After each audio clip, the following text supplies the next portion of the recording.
Venerables y muy queridos hermanos en el sacerdocio, que hoy en el altar representáis la universalidad de la Iglesia, dos jóvenes sacerdotes de la diócesis de Santa Marta en Colombia, justamente donde se inició la evangelización por parte de España en aquel país tan hermoso.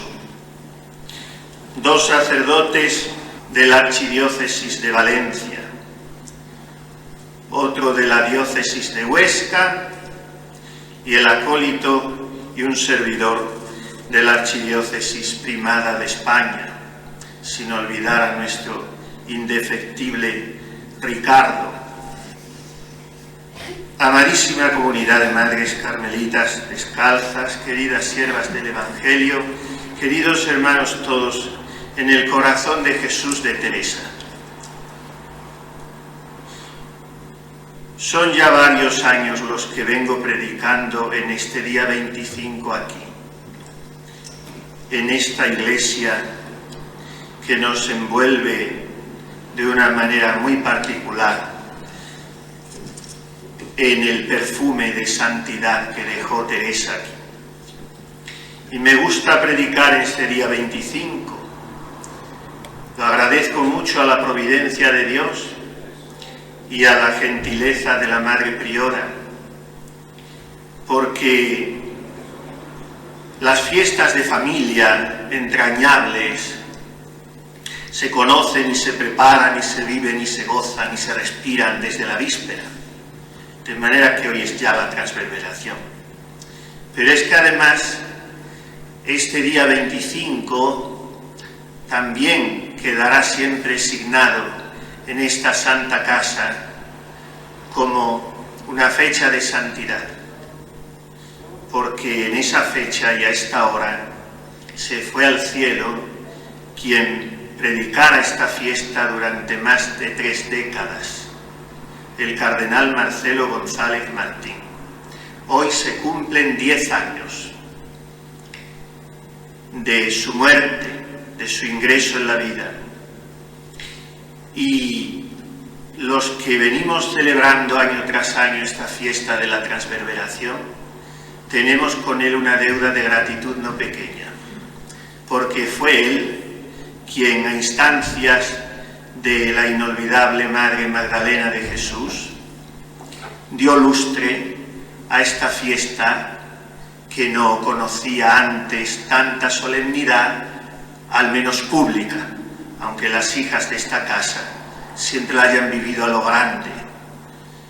Pero fue don Marcelo el que año tras año, con su palabra ungida de Espíritu Santo, nos abría horizontes nuevos, insospechados, porque cada año decíamos, es difícil profundizar más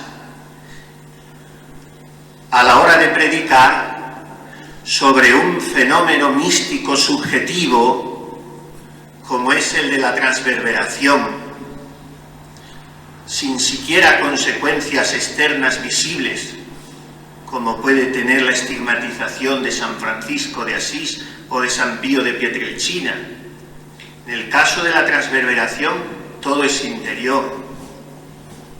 Pero él, con ese magisterio profético, que como sucesor de los apóstoles tenía y que además sostenía y mantenía, con una personalidad muy particular, que le convertía en una antorcha en medio de las tinieblas de aquellos años en España, él sabía desgranar más que cada elemento la interioridad mística de este suceso y ofrecerla a los oyentes como algo accesible, incluso como algo deseable. Porque el problema, queridos hermanos, es que al oír la palabra mística o al rozar ese concepto, nos asustamos, quienes con trabajo vamos trastabillándonos en una vida con un poco de fortuna ascética. Y sin embargo la mística es más suave, más deseable y más fácil que la ascética, porque es la cesión del trabajo humano a la actividad divina. Es la irrupción suave, como todo lo suyo, del Espíritu Santo en el alma. De manera que los actos de esa alma, dirá San Juan de la Cruz, no son ya suyos, sino de Dios.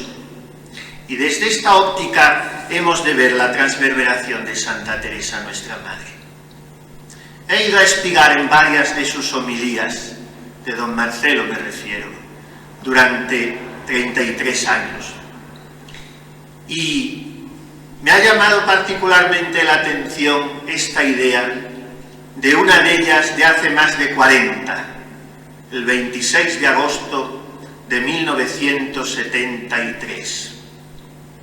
La transverberación del corazón de Santa Teresa, decía él entonces, no es un fenómeno aislado en su vida, no es la exaltación de una hipersensibilidad espiritual truncada, solitaria, desconectada del conjunto de todas sus actuaciones.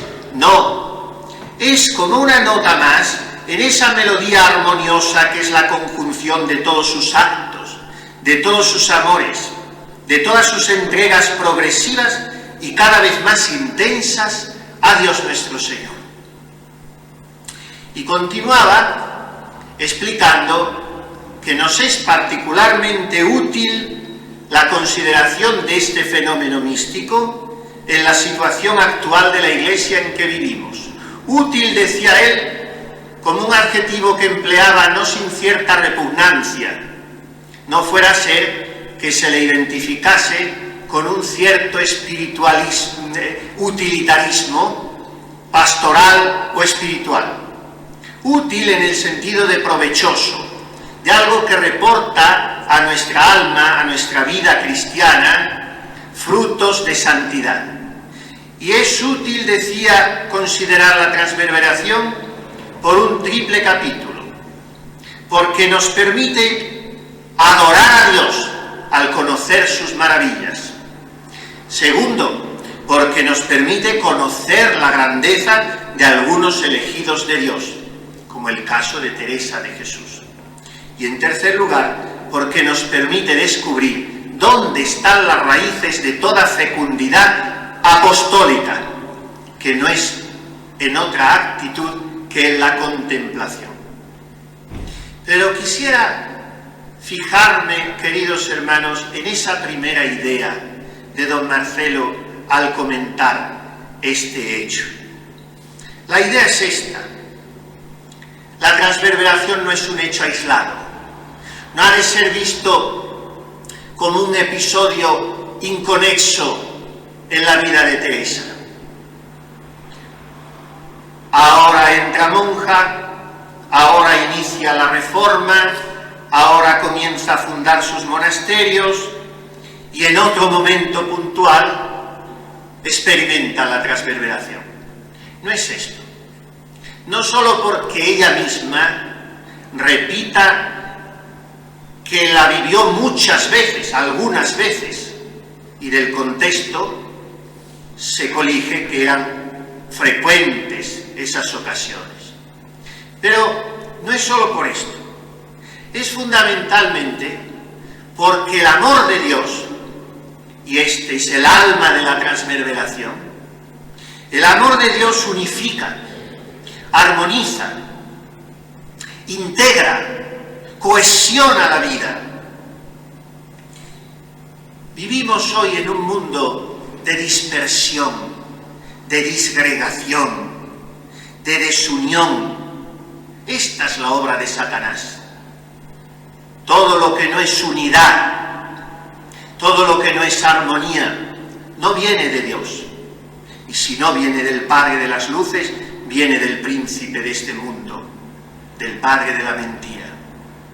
Esta es la época nuestra, una época de vidas desencuadernadas, desvencijadas, deshilachadas, de vidas que no encuentran un factor que las armonice y unifique, Necesitamos lo que don Marcelo, con su gracia oratoria inigualable, se atrevía a llamar un poco de dardo.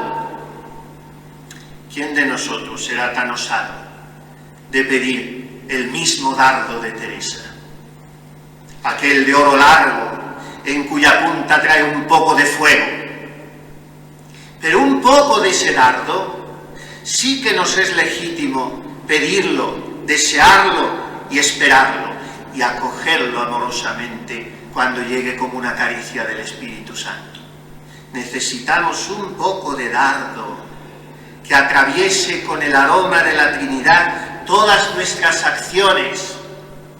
El último concilio ecuménico habló mucho de esto, sobre todo a los sacerdotes y religiosos, de la unidad de vida. No es que yo ahora rezo, después hago obras de misericordia, después estudio y después me dedico a la pastoral.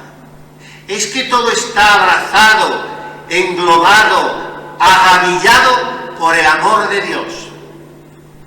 Y todo lo hago dentro de una misma atmósfera. Y entonces, ora comáis, ora bebáis, hacedlo todo por la gloria de Dios, como nos dice San Pablo. Y esta es la vida de Teresa. Una vida aromada con la fragancia de Dios. Una vida transverberal, o sea, atravesada permanentemente por el dardo del amor de Dios. Es imposible pensar en una Teresa disgregada. Ella se quejaba porque es teóloga experimental, no especulativa, pero con su experiencia sobrepasa a todos los teólogos. Se quejaba de que estamos hechos partes, que es una definición muy gráfica de lo que provoca en nosotros el fomes peccati, la concupiscencia, producto del pecado original, que aunque borrado por el bautismo, deja sus secuelas. Estamos hechos partes. Aquello que queremos no lo hacemos y aquello que detestamos es lo que acabamos haciendo. No tenemos una unidad integratoria que nos conduzca siempre orientados en una misma dirección. Nos detenemos demasiado en las orillas del camino. Para unificar necesitamos un poco de dardo, que nuestra vida esté abrazada por el amor de Dios. Y en este sentido, hermanos, se me ocurre proponerme y proponeros 3 preguntas. ¿Cómo nos confesamos y de qué? ¿Cómo comulgamos y por qué?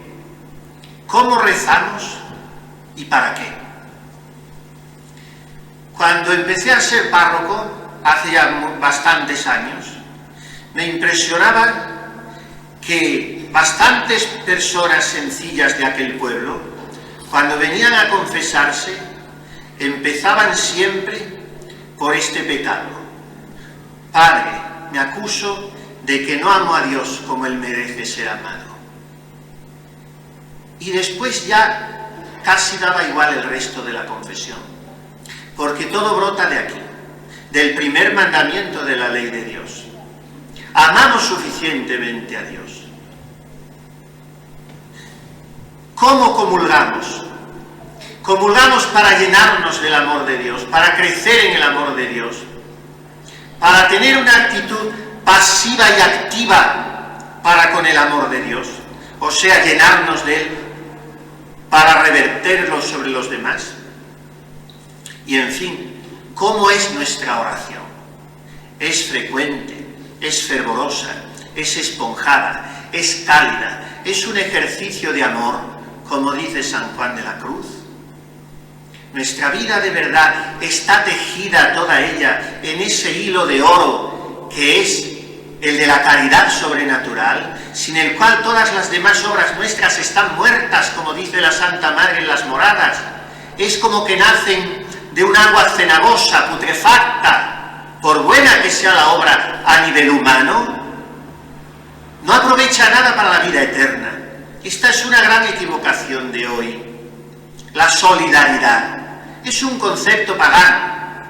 las ONGs, todos son cosas muy laudables, pero si eso no nace de la gracia de Dios, de la amistad con Él y del amor agradecido para con nuestro Padre del cielo, nace muerto, porque todo el bien de la tierra procede del único bien que engloba todos los bienes. En fin, hermanos, ¿cómo vivimos la caridad? ¿Cómo está nuestra vida de transverberada, de atravesada por el dardo? Un poco impertinentemente, en uno de los últimos días de su vida, acuden algunas hermanas de su comunidad ante el lecho de muerte de Santa Teresita del Niño Jesús y le dicen: Sor Teresa, díganos alguna palabra. Venían recogiéndolas en un cuaderno desde hacía meses, pero las monjas en esto son insaciables. Díganos alguna palabra más. Y ella fatigosamente, recobrando como podía el resuello, las sonríe y les dice: hermanas, ya lo he dicho todo. Lo único que cuenta es el amor. Ahí se compendia todo. En esto se reduce todo. Lo único que cuenta es el amor.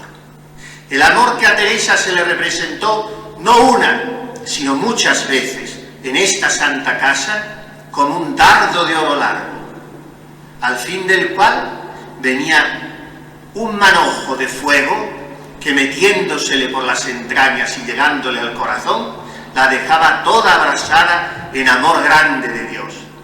No es otra cosa lo que quiere hacer Dios nuestro Señor con nosotros. Probablemente no veamos nunca al ángel.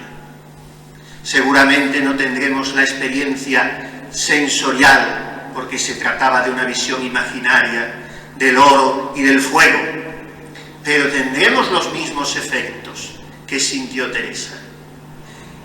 Que nos deje la caricia de Dios, abrasados en su amor, que reduce a pavesas todos los otros amores, porque si no vienen encuadrados en el amor de Dios, caen por su propio peso, porque este es ninguno.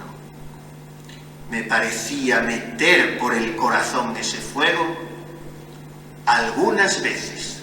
Lo repite en 3 ocasiones en la narración de la transverberación. Algunas veces. ¿Cuántas no lo sentiría en esa celda que tenemos a un tiro de piedra y en otros lugares de este monasterio, que es un relicario? Algunas veces, con mucha frecuencia, porque el amor de Dios es una enfermedad crónica, como dice el beato Carlos de Foucauld: el que padece una enfermedad llamada Jesús no puede ya curar nunca jamás. Este era, entre comillas, el problema de Teresa. No podía curar, pero es que era peor aún, no quería curar. Se abrazaba con su pena porque el amor superaba al dolor, confundiéndose con él. Hermanos, pidámosle a ella que con su intercesión maternal, la intercesión de Teresa es para con nosotros como la de María. Si a la Inmaculada la llamamos antes que a nadie y más que a nadie Madre nuestra, a Teresa también podemos y queremos llamarla nuestra Santa Madre.